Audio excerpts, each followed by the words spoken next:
Hey everybody, welcome to the show. I am your host Sandman. Today we're going to be covering the Hpc Renegade stainless steel pick set. I purchased this pick set the summer of 2023 along with several other lockpick sets from Hpc off the website called lockpicks.com. I will provide a link down below. If you'd like to know more about the history of Hpc lockpicks, I can provide a link to a video where I go much more in depth. We talk about the history of Hpc, the acquisition of Hpc by Hudson Lock Company. But to give you the short of it, Hpc has been around since the 1950s. Hudson Lock Company or Lock Manufacturing has been around since the 1960s. And Hudson Manufacturing purchased Hpc lockpicks and the rest of their product line sometime around 2014. And it has just gone downhill ever since. I used to be a really big fan of Hpc lockpicks. They average 21 thousandths in thickness on their shanks, and they always offered decent profiles for a decent price. Their lockpicks on average for spring steel would sell about $1.50 if you're buying from a distributor such as Clark Security. But these lockpicks today are an absolute travesty and a joke. Let's get into it. First, let's take a look at the marketing material. This is the marketing. They're advertising to cowboys, I guess. It's called the Renegade. Color R16. That just references how many pieces are in the lockpick set. And they appear to be brass handles, but they are advertised as copper, but we will talk about that moving forward. Let's read it. The Renegade Pick Set consists of 13 stainless steel tools, 9 picks, and 4 extractors with copper handles, which have been designed to outperform all other tools on the market, plus 3 tension tools. Thin, flexible, and strong, the design of the tools permits easier access into the most restrictive keyways. The picks and extractors are made of high-grade stainless steel, offering optimum feel within the lock. Packed in a rugged brown leather case. Contains 9 picks, 3 tension tools, 4 extractors. Hardened stainless steel picks and extractors.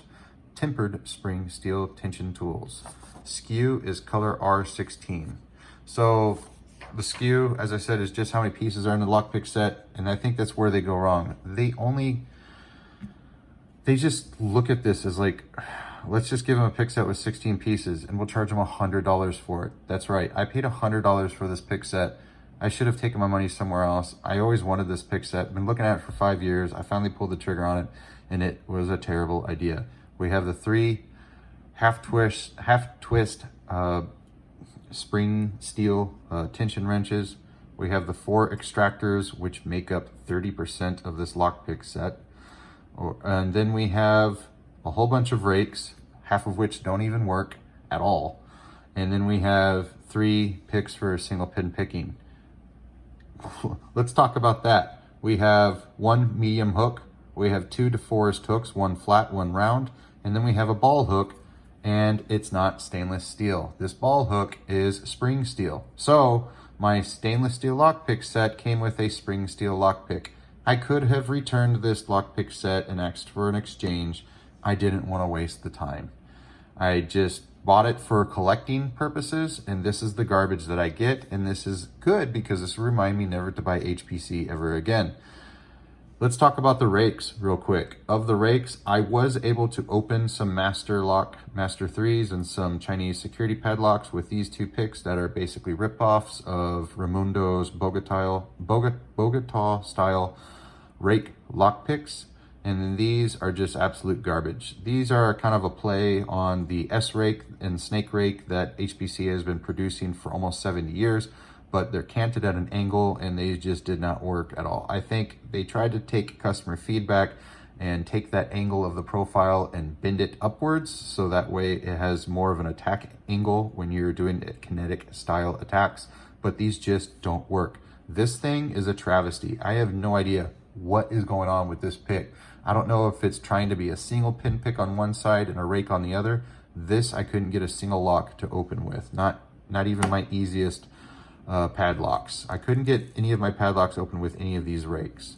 These 2 right here, I was able to get 1 padlock with this rake. It looks like a lightning bolt. It's garbage. I don't understand what's going on with this profile, but it's just a travesty.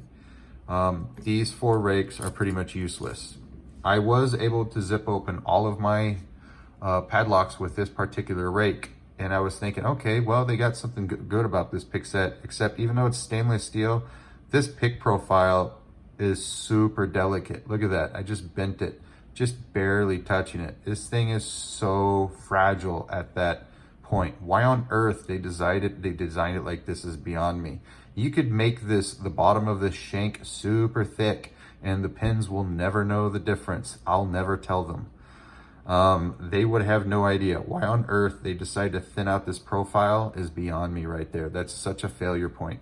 So this rake did work. It's a ripoff of a Bogota. It's very tiny. I was using it on master locks for raking, nothing with security pins. So it did fit the those size pins. They are smaller than what you would find in a North American commercial residential lock. So padlocks that are made in Mexico and China, they're gonna fit this style of a rake, but this thing is garbage. Let's take a look at the rest of this set. For single pin picking, we have a ball. Balls are good for wafer locks. I prefer a double ball if I'm gonna use them on wafer locks. This is spring steel, so I didn't get my money's worth out of this set.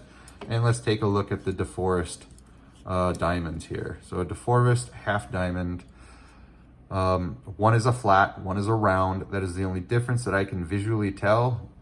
One doesn't seem to have a higher reach than the other. One is just rounded and one's flat. I would even go further to say that someone took the flat, this guy, and just took off the edges to make it rounded. That's my guess. I don't know. This set is garbage. Let's move on to the short hook. This is the only thing in this set that's worth a darn, is the short hook, and it is not worth $100. It's a little bit deeper than most short hooks, especially ones made by HPC. This would be similar to like a short hook 4 or a H4 from Peterson. And let's take a look at the thickness of these shanks. I have my caliper zeroed out, and it comes in at 19.5 thousandths. And let's take a look at it in millimeters. Should come in sub, there it is. We're looking at 0.51 millimeters. So it's a usable lockpick. It's stainless steel. That doesn't mean anything. It doesn't mean any actual metallurgical, science has gone into this thing. The handles are slightly askew. For $100, you'd think they'd at least get the handles and put them on right, but they didn't. So the handles are not put on correctly. Let's take another look at some of these handles. It says that these are copper handles, but I think they are brass. I've never seen copper in this color. I've seen brass in this color, and this brass handle is tarnished. Look at this brass handle. Look at that. This whole handle is tarnished, and it tarnishes just like brass. I don't see copper tarnishing like that. And copper, this is not a copper color, but there are chemical things that you could do to, if you took a copper penny, we used to do in a science class when I was in middle school, you could make it look like it's gold. You could make a penny look like it's silver by putting it through a chemical mixture and changing the way it looks on the outside. It does something with oxidizing the penny or something like that. I don't think that's what they're doing. I really think these are brass handles. I don't think that they're copper, and I think that because they're brass, I think that's why we have this type of rust tarnish on them. Brass tarnishes like this. I've never seen copper tarnish like this. Copper, when it tarnishes, it usually looks white or green, in my experience. I've never seen a brown tarnish on a copper, but then again, I'm not exactly a pipe fitter or a plumber. But I know that I collect a lot of tools that have brass handles, such as Lee Nelson woodworking tools, and they have the same type of brass tarnish on this. So I think that these are brass handles, but the description says copper. Who knows? It's a garbage lockpick set. Let's take a look at the garbage tension wrenches that came with this $100 lockpick set. We have 2 half-twist tension wrenches that cost 1 penny each, and we have a tulip tension wrench. These tulip tension wrenches were a thing about 10-15 years ago. I suspect they were marketed for larger padlocks that people would try to use them on that would have things that would get in the way, such as this Sergeant and Greenleaf. If I were to remove my key here, I can. Key retaining, folks, hold on. Okay, this lock is giving me attitude. Hang on. Using your mind's eye, imagine if this tulip wrench went in here, it would actually clear this guy back here. That's the purpose of a tulip wrench. That's it. There's not a whole lot of padlocks that would really need this. So, but this is a thing, and it could have its use inside of a lockpick set. These are the cheapest tension wrenches I have seen so far. I mean, like, these are literally just garbage tension wrenches that were just thrown in. This whole set, I shouldn't have paid more than $20 for, but I paid $100 for it because I'm a collector. I wanted it for years. I bought it, and then I got it, and then I threw away the packaging because I was waiting to do a review, and I was like, yeah, all the pieces are here. And then I think I may have noticed that one of the pieces was spring steel. I'm like, well, it doesn't really bother me, I guess. But this set really does bother me. I mean, it's just garbage. Of the 4 extractors, which I'll never use, you know, but hey, this is marketed towards locksmiths, and locksmiths have to remove broken keys. It's just overkill with these extractors. You really can just get away with one single spiral extractor and maybe one of these harpoons. We used to call these harpoons. So this is garbage. Let's take a look at these, my rakes. 3 of them I couldn't even get a lock open with because I don't understand what's going on behind the reasoning of this. It's like it's made to be exotic for the sake of looking exotic. These 2, one worked on one lock, the other one worked on all the locks, but then it was bent after just a single hour of use. And then you have this diatribe here. Let's take a look at the shitty case that came with it. I apologize for cursing. It's marketed as a leather case. Maybe it is, maybe it isn't. It feels like pleather. Typically these will have like a plastic backing to keep the lockpick from scratching it. I don't know what this is. It's got to be some type of plastic or pleather. It could be leather. Maybe they put an oil finish on it that makes it feel plasticky. That's fine. It is what it is. I mean, this is something you could buy on AliExpress or Amazon for like $1. So here's the good news, I guess. I don't know if you could call it good news. I recently watched a movie called The Locksmith. I'll provide a link down below. And the movie came out, I don't know, within the last 2 years with Ryan Phillippe. And he uses this lockpick set extensively in that movie. He uses 2 different lockpick sets.